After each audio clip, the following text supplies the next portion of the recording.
आज बहुत सालों के बाद हम कॉलेज के कुछ दोस्त एकत्रित हुए हैं। इसे गेट टुगेदर आप लोग बोल ही सकते हैं। करीब 40 साल बीत चुके हैं। उसके बाद सब लोग अपनी काम के कहानियां, कॉलेज की मेमोरीज को लेकर बात करने लगे।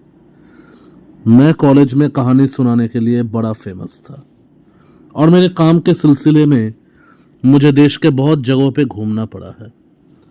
तभी मेरे एक दोस्त ने कहा कि क्या कभी किसी भूत से तुम्हारा सामना हुआ है? क्योंकि तुम बचपन में डरावनी कहानियां बड़ा सुनाते थे।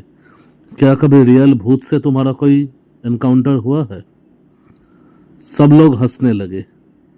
मैं भी थोड़ा मुस्कुराया, लेकिन पता नहीं क्यों उस रात के उस सवाल ने मुझे एक ऐसे मोड़ पे ला दिया था जिसे आज भी मैं भुला नहीं पाया।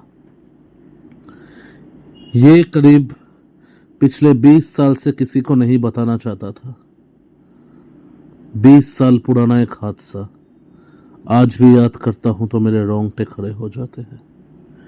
मैंने ग्लास टेबल पर रखा और धीरे से बोला, ठीक है, जो मैं तुम लोग को सुनाने जा रहा हूं ये कोई कहानी नहीं है, बल्कि एक सच्ची घटना है। रूम में अचानक खामोशी छा गई।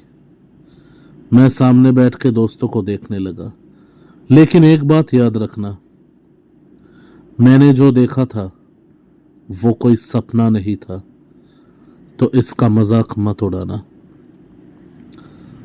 आज से करीब 20 साल पहले की बात है। उस वक्त मैं कोलकाता के एक मैन्युफैक्चरिंग कंपनी में जॉब करता था। कोलकाता के एक पुराने रेजिडेंशियल एरिया में रहता था। घर के पास एक छोटा सा गली था। दिन में वो गली एकदम आम गली जैसा लगता था। पता नहीं, लेकिन रात होते ही वहां का माहौल बदल क्यों जाता था। लोग उस गली के बारे में बहुत अनाप शनाप बातें करते थे।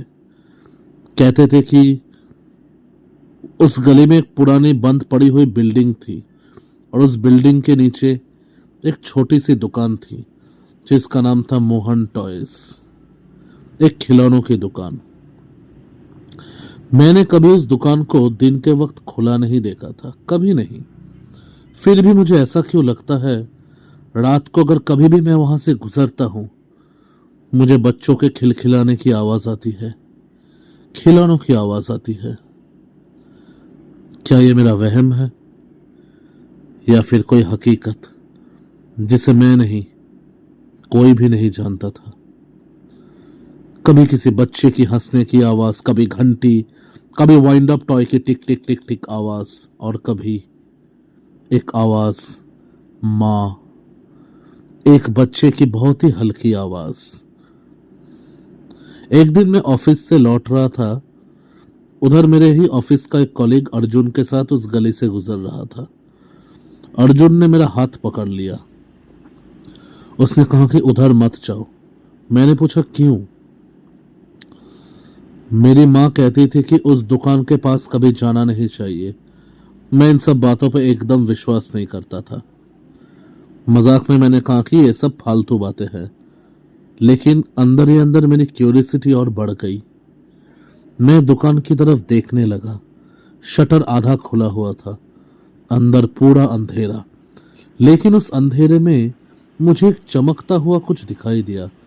एक लाल रंग का टेडी बियर, वो एक वुडन शेल्फ पर रखा हुआ था। उसकी आंखें बिल्कुल काली थी, बिल्कुल काली, और उसके गले में एक छोटी सी ब्रास का बेल लटक रहा था। अर्जुन से कहा कि क्या वो एक टेडी बियर है? अर्जुन ने कहा, उन सब की तरफ मत देखो और चलो हम अपने अपने घर चलते हैं। लेकिन कोई लेकिन नहीं, मेरी बात सुनो, घर चलो। मैं उसकी बातें सुनकर जाने ही वाला था, तभी मैंने एक बार फिर पीछे मुड़कर देखा, और मैंने जो देखा, मैं दावे के साथ कहता हूं कि वो मेरा वहम नहीं हो सकता। मैंने देखा वो काली आंखें वाली टेडी बियर का गर्दन हमारी तरफ मुड़ गया। मैं अर्जुन को बताना चाहता था, लेकिन अगर अर्जुन फिर भी डर जाए तो, इसलिए मैं चुप रहा। लेकिन मुझे इस रहस्य का उद्घाटन करना ही था। उस रात मैं अपने कमरे में सो रहा था। रात के करीब 2 बजे मेरा आंख खुल गया। घड़ी की आवाज। मैंने देखा मेरे बेडरूम की खिड़कियां खुली हुई थी और बाहर से घंटी की आवाज आ रही है, टिंग टिंग टिंग। मैंने खिड़की के पास जाकर नीचे देखा। गली बिल्कुल खाली थी, लेकिन फिर भी मेरी नजर उस दुकान पर पड़ा, मोहन टॉयज। ताज्जुब की बात यह है कि शटर पूरा खुला हुआ था और उसके बाहर एक आदमी खड़ा था, लंबा, बहुत पतला, काले कपड़े और हाथ में एक पुरानी लालटेन। उसने धीरे धीरे अपना चेहरा मेरे तरफ उठाया। मैं एकदम से जम गया। उसका चेहरा, सही से मैं कह रहा हूं, किसी इंसान जैसा नहीं था। मेरे सारे खून एकदम से जमने लगे। आंखें बहुत बड़ी, होंठ बिल्कुल पतले, और सबसे अजीब बात, वो मुस्कुरा रहा था। फिर उसने अपनी उंगली अपने होठों पर रखी और मुझे चुप रहने के लिए बोला। मैं डर के मारे पीछे हट गया और तभी नीचे से आवाज आया। मैं एकदम से फ्रीज हो गया। इस बार आवाज और करीब आ रहा था। मैं धीरे से नीचे झुकने ही वाला था, तभी वहां का लैंडलॉर्ड आ गया। आप किससे बात कर रहे हैं? मैं बेड के नीचे इशारा किया।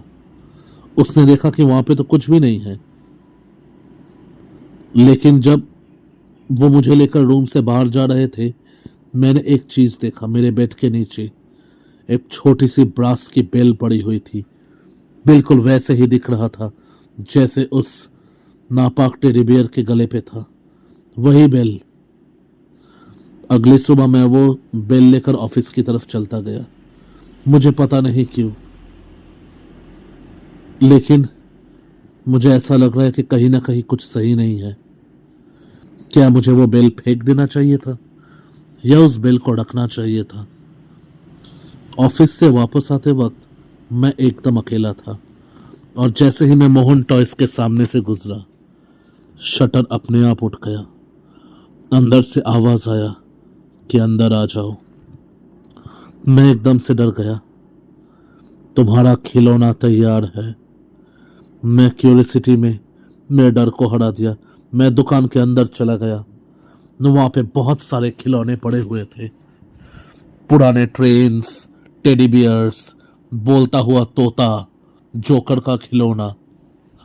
लेकिन एक ताज्जुब की बात मैं जरूर कहना चाहूंगा कि वो टॉयज एकदम नॉर्मल नहीं थे। एक डॉल तो बिना बैटरी का ब्लिंक कर रहा था, एक वुडन सोल्जर अपने आप मार्च कर रहा था, एक वाइंड अप क्लाउन बिना किसी वाइंड अप के ही घूम रहा था, और शेल्फ्स पर सिर्फ एक ही चीज कॉमन था। हर टॉय के गले में एक छोटी सी ब्रास बेल। चाहे वो कोई भी टॉय हो, लेकिन वो बेल हर किसी टॉय के गले में बंधा हुआ था। दुकान के अंदर एक बुढ़ा आदमी काउंटर के पीछे बैठा था। उसने मुझे देखा और फिर मुस्कुरा कर कहा कि आखिर तुम आ ही गए। आप मुझे जानते हैं? मैं तुम्हें नहीं, तुम्हारे आवाज को जानता हूं। मेरे पैरों के नीचे जमीन जैसे खिसक गया। फिर उसने काउंटर के नीचे से एक बॉक्स निकाला। बॉक्स पर मेरा नाम लिखा हुआ था। मैं डरते हुए कहा कि क्या है इसके अंदर? इसके अंदर तुम्हारा बचपन है। मैंने बॉक्स को खोला। अंदर एक छोटा सा वुडन पपेट था। उसके बाल बिल्कुल मेरे जैसे थे, उसके कपड़े भी मेरे जैसे थे, और उसके गले में भी वही ब्रास का बेल था। पपेट की आंखें बंद थी। मैं उसे हाथ में उठाया और उसी वक्त उस पपेट ने आंख खोला। उसकी आंखें बिल्कुल मेरे जैसी थी। मैं चिल्लाया और पपेट को जमीन पर फेंक दिया। बुढ़ा जोर जोर से हंसने लगा। अभी तो तुम सिर्फ खिलौना हो। क्या मतलब? जब तुम और जवान होते जाओगे, तुम फिर यहां पे वापस आओगे। मैं भागकर दुकान से बाहर निकल गया, लेकिन जाते वक्त मैंने पीछे मुड़कर देखा। काउंटर के पीछे कोई आदमी नहीं था। वहां एक जायंट वुडन पपेट खड़ा हुआ था। मैं अपने ऑफिस के यूनिफॉर्म में ही था। मैं घर पहुंचा और सब कुछ उस लैंडलॉर्ड को बता दिया। लैंडलॉर्ड मुझे लेकर तुरंत उस गली में गए, लेकिन वहां मोहन टॉयज नाम की कोई दुकान नहीं थी, सिर्फ एक पुराना बंद हुआ बिल्डिंग था। उस लैंडलॉर्ड ने कहा कि इस बिल्डिंग को तो 20 साल हो चुके हैं कि लॉक कर दिया गया है। मैं कुछ समझ नहीं पाया, ऐसा कैसे हो सकता है? जो चीज मैंने देखा वो मेरा वहम नहीं हो सकता, नहीं हो सकता वो मेरा वहम। मैं समझ नहीं पा रहा था, लेकिन सबसे डरा देने वाला बात तब हुआ जब मैंने अपना ऑफिस का बैग खोला और उसके अंदर वो वुडन पपेट पड़ा हुआ था। मैंने उसको तुरंत जला दिया, या काम से काम, मुझे लगा मैंने खुद को जला दिया। जैसे वो वुडन पपेट जल रहा था, मुझे एक अजीब सी गर्माहट अपने शरीर में महसूस हुआ। और फिर मैंने इस हादसे को पूरा किया। गेट टुगेदर के सब लोग चुप रह गए। एक जन ने धीरे धीरे कहा, फिर वो पपेट तुम्हें दोबारा कभी नहीं मिला? मैंने उसकी तरफ देखा और कहा, नहीं।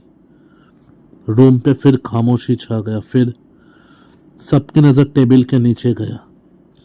कहीं से एक छोटी ब्रास की बेल नजर आई। उसका आवाज सुनाई दे रहा था।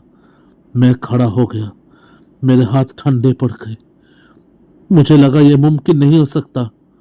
आज से करीब 20 साल पहले मैं इस आवाज को सुन चुका हूं। एक जन ने पूछा, क्या हुआ? मैं उस फ्लोर की तरफ इशारा किया। वहां एक छोटा वुडन पपेट पड़ा हुआ था। उसके गले में वही ब्रास का बेल था और उसके कपड़े वही थे जो 20 साल पहले मैं ऑफिस से घर लौटते वक्त पहनकर उस स्टोर पे गया था। सब लोग पीछे हट गए। मैं कांपते हुए उस पपेट को देखा। उसकी आंखें बंद थी, फिर उसकी आंखें खुल गई और उसने बिल्कुल मेरे बचपन जैसे आवाज में दे कहा, तुम मुझे लेने वापस क्यों नहीं आए? फिर रूम की सारी लाइट्स बंद हो गई और अंधेरे में एक बुढ़े आदमी की आवाज गूंजने लगा। हर किसी का एक खिलौना होता है, लेकिन हर खिलौने का भी एक बच्चा होता है। आपको क्या लगता है, क्या वो मेरा वहम था? क्या सच में मोहन टॉयज नाम का कोई शापित दुकान कलकत्ते के किसी गली में आज भी मौजूद है? क्या कलकत्ते के किसी बच्चे ने या किसी भी आदमी ने इस तरीके का कोई दुकान देखा है? क्या ब्रास की बेल की वो आवाज, वो पपेट सच में मेरा वहम था? आप लोगों को अगर ये कहानी अच्छा लगा हो तो प्लीज चैनल को सब्सक्राइब कीजिए, ज्यादा से ज्यादा कमेंट कीजिए और हम लोग को ग्रो करने में हेल्प कीजिए। आप लोगों से बहुत जल्दी मुलाकात होगी एक और नए एपिसोड के साथ।